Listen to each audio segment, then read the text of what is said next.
ladies and gentlemen. My name is Audrey Lodato. I am the Director of Regional Programs here at Best Friends. And this is making your shelter the logical choice for pet acquisition. So today what we're going to do is take a look at the pet acquisition process through the eyes of somebody in your community. And we're going to just really dive into what it looks like from their perspective. Why do people choose to get a pet from a different acquisition source when they could get one from a shelter? So we're going to start with a story and then look at where people get their pets, do a little experiment, look at the way that shelters interact with community members in the pet acquisition process, talk about what gets in the way of an adoption happening, and then finally discuss a solution. So when I was in my early 20s, which was a long time ago, I worked at this shelter, and this is a really beautiful shelter in upstate New York called Mid-Hudson Animal Aid, and it's a cat-only shelter, and this was my office at that time. And so this was in the early 2000s, and I would like to call your attention not to my styrofoam Dunkin' Donuts cup or my very old Abercrombie & Fitch sweatshirt, but to the row of applications that are pinned so neatly on that bulletin board there. And what these are the applications that I was in the process of approving. This was so long ago that we didn't even really have pet management software at the time, so everything was pen and paper. And by approving, what I mean is that I was in the process of deeming people worthy to adopt a pet from our organization. And I was really proud of our pet acquisition process, our adoption process, because we really did have all the things. We had 2 personal reference checks, we had a vet check, we had a landlord check, and we had pretty limited hours that you could adopt. And I thought that I was doing the right thing for my community by having this really strict adoption process. And this, again, was in the early 2000s, and during that time, no-kill in a lot of areas was still really very much just a dream. And one place that it was still very much a dream was animal care and control in New York City. And this shelter that I worked at was about 60 miles from there. And every night I would get urgent lists, right? And if you're not familiar with what an urgent list is, that is a list of pets who are timestamped for euthanasia. And, we would get this list every night. I would take a look at them and I would feel really frustrated that, we didn't have room to take more animals in.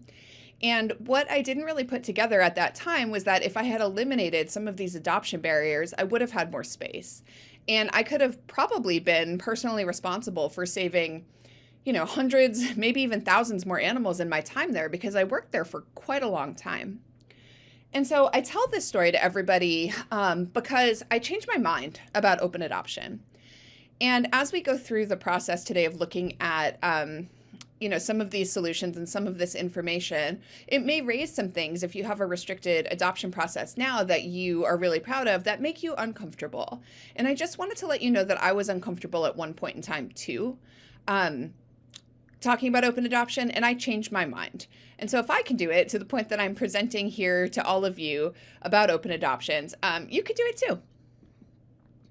But I am going to give you a little fuel for the fire. And so on the screen here, you are going to see a QR code. And so I want you to take your phone and scan that QR code. And if the code doesn't work for you, you're just going to go to puppyspot.com. And once you get there, you're going to see that you can choose a puppy. And the puppies are really cute. So don't browse, just pick any puppy because you can kind of go down a rabbit hole. I picked Buddy. And I want you to click the Take Me Home button and then put in your actual information here, and including your real phone number.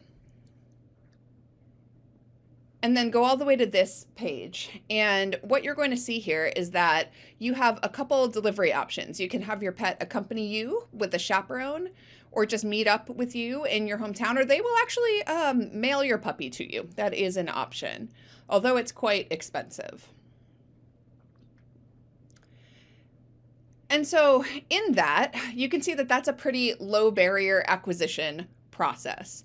And in the next couple of weeks, you'll get some communications from PuppySpot, and I just want you to keep an eye on that and compare it to the pet acquisition process in your shelter. Last year, Best Friends did an issue awareness study, and the purpose of that study was to take a look at how members of the public felt about certain issues that had to do with pet ownership. And we also took a really deep dive into pet acquisition, meaning where did people acquire their most recent pet? And it was a pretty large study, a pretty big sample. And here on the screen, you'll see a pie chart of just like the most common acquisition ways, right? But we're going to take a deeper dive into that. So what we learned in this is about 24% of pets are adopted from a shelter or a rescue organization. And that is sort of our piece of the pie. That's any shelter, any rescue, anything that looks like pet acquisition as we would be familiar with it in our field. And I think that when you are in a shelter and you are living sort of the day-to-day life, it feels logical that most pets that are acquired come through a shelter, or maybe that the percentage is a lot higher than this. And so it was interesting that that didn't prove out to be true. It was just 24% of pets adopted from a shelter or a rescue organization.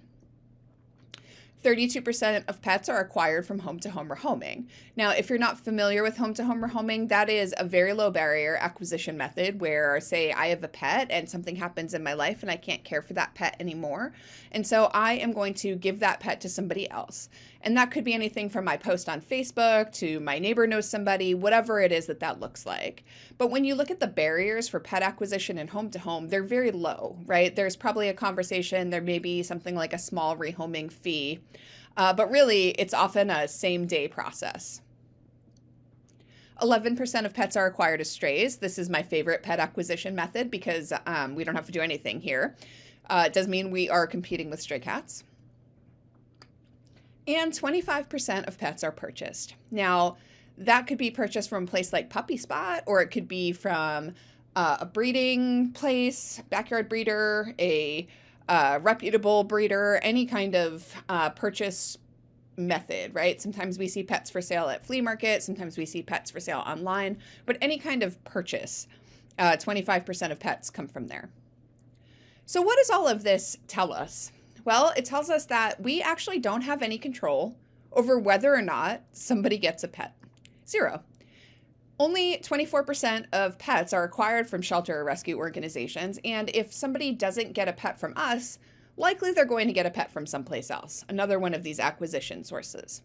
So when we're thinking about pet acquisition, one of the things we really need to think about is, are we responsible for the pets that are in our shelter, or are we responsible for the pets that are in our community? The kicker to all of this is that if just 6% of people chose adoption instead of purchase, so if we could just move that needle 6%, the adoptable dogs and cats who are losing their lives in shelters across the country, that would no longer be a problem. We could solve the whole problem of killing adoptable cats and dogs if just 6% of people chose to adopt instead of purchase. Now, when we look at what people think about adoption, 82% of people said that they would consider adoption of their next pet. And 64% of people actually said it would be their most likely option to acquire a pet. But only 43% of people did actually end up adopting. So 82% of people said they would consider it, but only 43% of people got a pet that way. That's a heck of a lot more of a spread than 6%. So why is that? Let's look. Well, when we go back to the Best Friends issue awareness study, what we found was that when people actually were able to adopt a pet from the shelter, their experience was great. It cost less, they had less distance to travel. It took a quicker amount of time than they thought it would. The pets were already vaccinated. It does look like they had a higher expectation that the pets would be already spayed and neutered, and we all know that there's a veterinary shortage happening that likely impacted that answer. Conversely, when people purchased a pet, their experience was actually not as good as they thought it would be. It cost more, they had to travel further, it took longer, they were already vaccinated, but they were less likely to be spayed and neutered. So if the experience was better than they thought it would, and 82% of people want to adopt, what are the barriers? Well, one of the primary things we need to ask ourselves here is it easier to get a pet into your shelter than out of it? Here is a list of the most common reasons that people did not end up adopting, and we are going to go through each one of these individually. And we are going to start with breed. Now, here we have 2 dogs. And what I would like for you to do is just take a minute, check out these dogs, and know that one of the dogs is in a foster home and the other dog was a free adoption or available for purchase.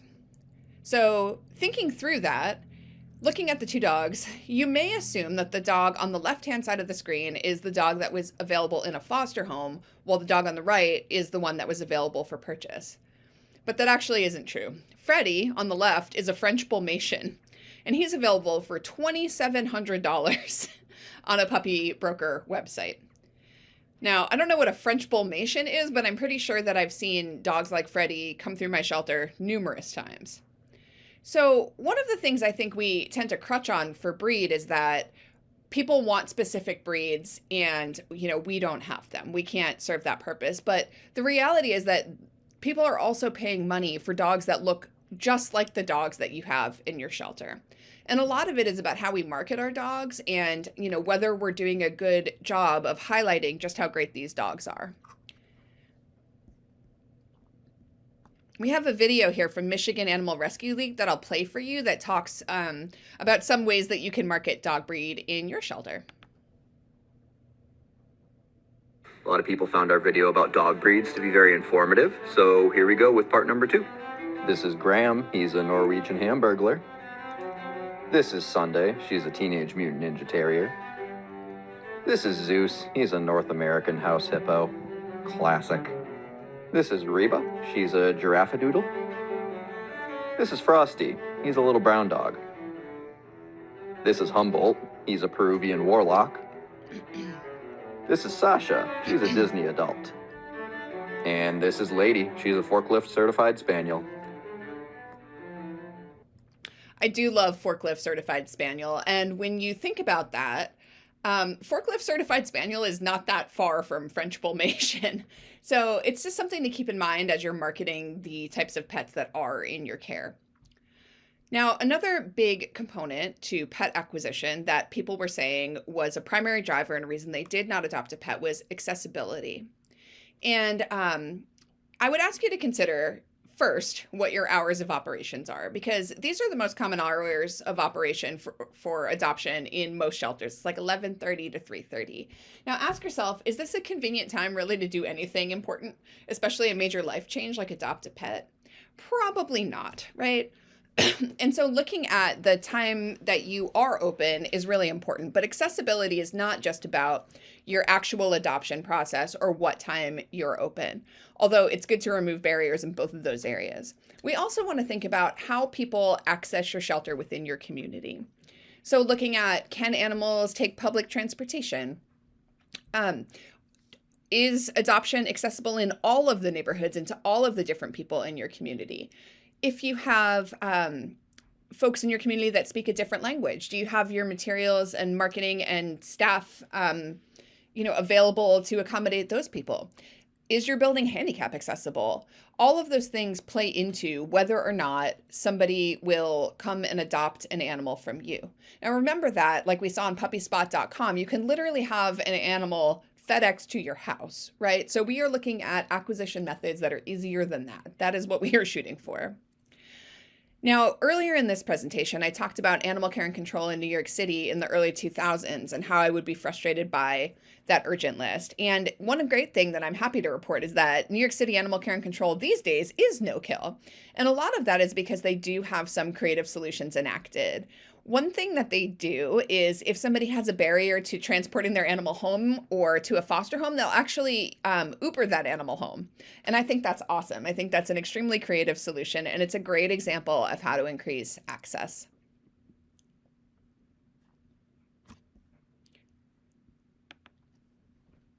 All right, take a whiff. Make sure you like it, because that's what our couch is going to smell like. Hey, hi. Yes, we're going to take this one. Oh, I'm going to need you to slow down a bit. There's a process we need to go through to see if you're a suitable cat guardian. Oh, really? Because I thought the process was I say, we'll take this one, and then you say, thank God, because we have too many cats. No, we need to ensure these cats are going to good homes. That's why we need you to fill out this form, and then there'll be a site visit. Okay, we've just been through a very frustrating year trying to adopt a baby, so you'll forgive us if we're not really in the mood to jump through too many hoops. for a cat. Oh, why wouldn't they give you a baby? It's complicated. So are cats. Are they? Because that one over there has been licking itself ever since we got here. Okay, you know what? I can't do this. What about Larry? I'm sorry, Lily, not today. Mitchell stormed off, but I couldn't. I had to give her a piece of my mind. And how'd that go? I may have strayed off topic just a bit. No, sir. No, she will always be Norma Jean Baker to me. What is your point exactly? That, like the thrice-married starlet, this cat is being deprived a stable home. I'm sorry if you're upset. You're the one who should be upset, ma'am. We are animal lovers. That cat would have been on the receiving end of affection 24 hours a day. Satisfying its every need would have been our top priority.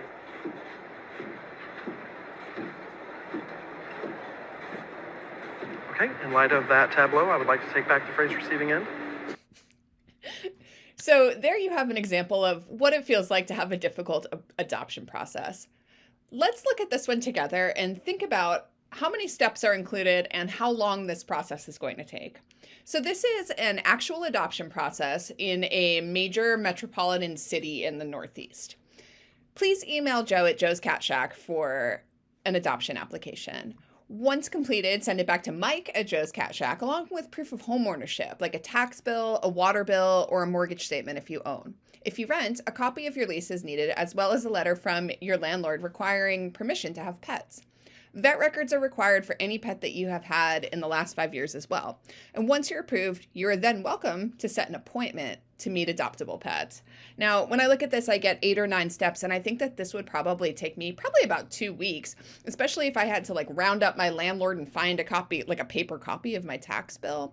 So again, when you compare this to pet acquisition from something like Puppy Spot, you can see how difficult we can tend to make it for ourselves and why somebody may choose an easier option. And the thing about denying people for restriction is that actually it comes back, not just on the person that we denied, but then they are frustrated and they tell their friends about it, right? So here we have one of the desperate housewives in the top left-hand corner here. She had posted that she got a puppy, and she was kind of getting tore up in the comments about why she didn't adopt from a rescue or a shelter. And she said she actually tried. Every shelter came back with a different reason that she couldn't adopt the dog. And then we have a text thread, two people chatting about their friend who got adopted or turned down from adopting a dog simply because he was single. My favorite is in the bottom left here. A friend wanted to get a kitten and already had an adult cat, so the rescue denied her because she would not take 2 kittens. So that person then went and got a kitten the same day from Craigslist. So as you can see, in none of these instances, right, did we prevent somebody from acquiring a pet. We just prevented them from acquiring a pet from us. And when we do that, word spreads, right? And so they'll tell all of their friends and all of their family about what a horrible time they had trying to get a pet from us. And when pet acquisition from a shelter already isn't the first choice, this is actually a real problem. So this is some of the repercussions of what those really restrictive processes can look like. Now, we do have a lot of information about what people do want from an adoption experience. And I have to tell you guys, the bar is pretty low. They want to come to a welcoming place with respectful staff that makes positive assumptions about them. They do not want to fill out a ton of forms. They just want a conversational approach where the counselor starts with the assumption that they are going to acquire a pet that day. And then one of the things that I think is most interesting is that people really desire a continued relationship with the shelter. So after they take their pet home, they want to keep in touch with the shelter about how it's going and, keep them updated on their pet's progress. And another thing to keep in mind is that we can provide something that these other methods of pet acquisition cannot provide. So we have the ability to provide a healthy, vaccinated, altered pet at a low cost with plenty of education for the pet owner, about anything that might come their way. We know a lot about having pets, and we can definitely support them in that way if a problem arises. We have the very special opportunity to invite somebody to partner with us to save a life, and also the opportunity to support us as a volunteer, a donor, or an advocate in the future. Now, it's great to keep in mind that what you put out into the community is the impression that you're going to give people about visiting your shelter. So these are some photos of adoptions that happened at Brother Wolf Animal Rescue, which is a shelter in North Carolina, and you can see the positive tone. Everybody's smiling, everybody's happy, and we want to sort of emulate that, making sure that people understand that coming to your shelter to do an adoption will be a really rewarding, excellent experience. Because again, if we can just move that needle that 6% from purchase to adoption, dogs and cats are not going to lose their lives in shelters. So how do we solve this? How do we solve this big problem? I've just given you a lot of information. So what are the things that we need to look at now? Well, one thing might be a pet acquisition task force. So what's that? Well, what that is you get a group of people together from across your community, all sections of your community. So different neighborhoods, different age groups, different, people who just are representative of what your community looks like, different ethnicities, work in different areas of the community, all of those things, and ask them if they would be willing to help you by auditing your pet adoption process, start to finish.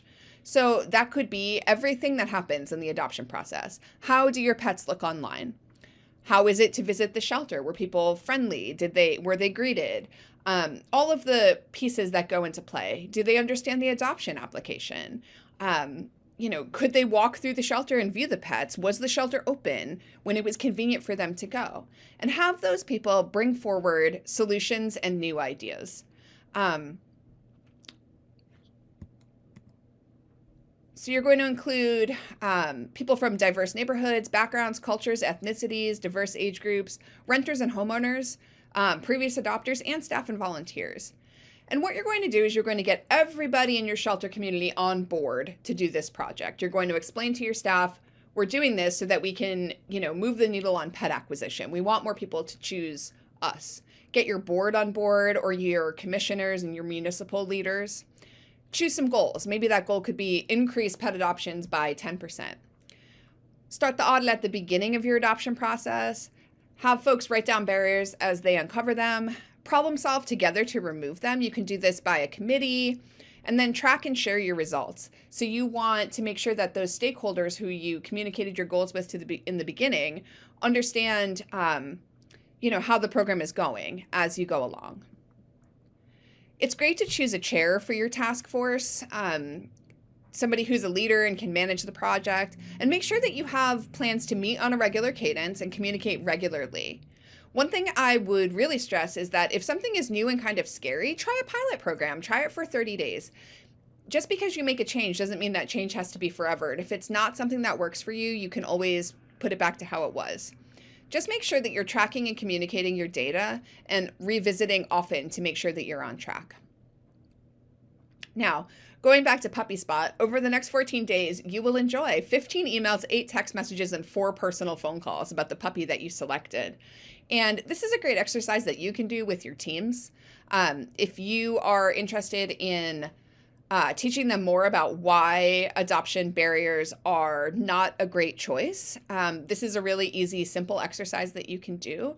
And you will be continually reminded, you're welcome, for the next 2 weeks about just how competitive the industry is and how there are many other acquisition methods who would really like for you to choose their method of acquisition instead. Here on the screen, we've got a couple of QR codes. On the left-hand side, you've got the Open Adoptions Guidebook by Massachusetts SPCA. It is a really fantastic guidebook that you can use for your staff that outlines different adoption scenarios and how your staff should handle them if they arise a challenge. And on the right, you have a common barriers and how to remove them checklist, a Best Friends resource. So we'd love to know how this webinar influenced you. Please keep in touch with us and leave a comment or send us an email. And tell us if you've implemented these processes and how they worked out. Again, my name's Audrey Lodato. I am the Director of Regional Programs here at Best Friends, and my email is right here on the screen, and I'd love to hear from you.